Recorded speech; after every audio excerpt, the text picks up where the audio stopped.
Another fascinating moment from the Jubilee debate where a pro-Palestinian woman comes in and she's asking genuine questions to try to understand, and Rudy is providing very nuanced, powerful answers that she's likely never heard before. But it doesn't take very long before the other participants in the group decide that they're not happy with what they're hearing. So take a look. My next surrounded claim is that Jews are indigenous to the land of Israel. All right, if you would like to be the first debater, get to the seat in 3, 2, 1. What a run. Hi, it's nice to meet you. Likewise, how are you? Doing well. So I'd like to know more about why you believe that and where that comes from. Sure. So when I make a claim about the Jewish people, it's never against another population. When I'm saying that the Jews are indigenous to the land of Israel, it's where we come from. If you dig in the land, you find our history. This is the land that our ancestors have come from. We've maintained a constant presence, and thankfully we were able to come back to that land freely. Sure. Would you identify yourself as a Zionist? So I'd say that there are many different thought leaders that were involved in the modern political movement called Zionism, and that there are many different branches. There are right-wing Zionism, left-wing Zionism, secular Zionism, religious Zionism, even Christian Zionism, which I'm completely against. But the fundamental idea of Zionism, which comes from the word Zion, which means Jerusalem, is the idea that the Jewish people should have a right to self-determine on their ancestral homeland of Judea/Israel. So do I believe that the Jews should have a right to come back home? Absolutely, I do. Sure. So I was also wondering why, because this is a debate about pro-Palestine versus pro-Israel, I was also wondering why you believe that indigeneity plays a role in pro-Israel, actions. For sure. So to define indigeneity first, if the United Nations actually defined it for what is widely accepted in academic spaces, which is that your identity is the pre-colonial identity that was born and rooted to a particular and specific piece of land that is essential to that people's identity and way of life.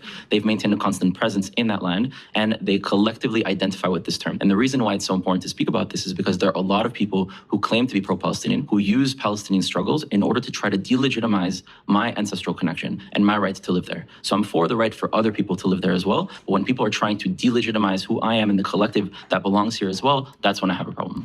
We can see them starting to get their red flags ready in the background. They're like, oh no, he's speaking too much. She's not interrupting him. She's not cutting him off. I can't take it. Okay, so here's sort of where I'm coming from. From what I understand about indigeneity, it is a concept just like intelligence, love, which means that it can be essentially defined by what it is, but not necessarily, it's more difficult to define what it isn't. My understanding of indigeneity, that it has relation against colonialism.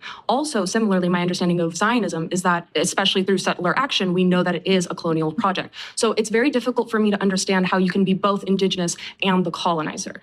Just a moment of giving this girl credit for genuinely coming in, being open-minded, trying to learn and understand. She's not trying to get a gotcha moment. That attitude is not productive. So she's coming in with a healthy mindset, and I appreciate that. So I look at Zionism as an anti-colonial movement, a movement that the previous colonizers that were here were the British, firstly being the Romans that colonized the land, renamed it to Palestine, and kicked out the majority of the Jewish people. Sure. Then we have the Byzantine Empire, we have the Caliphates, we have the Ottomans, and eventually we have the British. Does that have any say on the Jewish Palestinians who exist, who are not afforded full citizenship? What happens to them?